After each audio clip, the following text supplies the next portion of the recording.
حدیث پاک ہے ابی ہریرہ یقول قال رسول اللہ صلی اللہ علیہ وسلم قال اللہ عز وجل کل عمل ابن آدم له الا الصیام کل عمل ابن آدم له الا الصیام فإنه لی وأنا اجزی به والصیام جنہ وإذا كان يوم صوم أحدكم فلا يرفث ولا يسخب فإن سابه أحد أو قاتله فليقل إني امرؤ صائم والذي نفس محمد بيده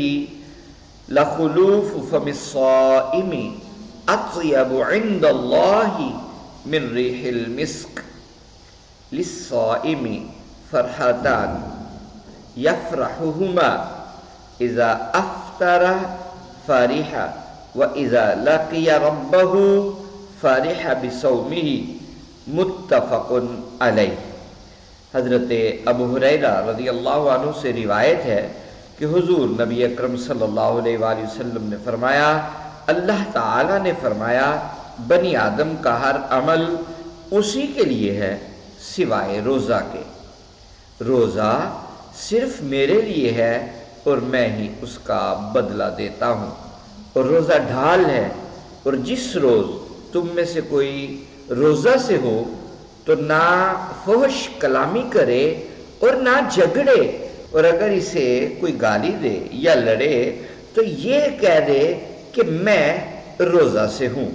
قسم ہے اس ذات کی جس کے قبضہ قدرت میں محمد کی جان ہے صلی اللہ علیہ وسلم، روزہ دار کے منہ کی بو اللہ کو مشک سے زیادہ پیاری ہے۔ روزہ دار کے لیے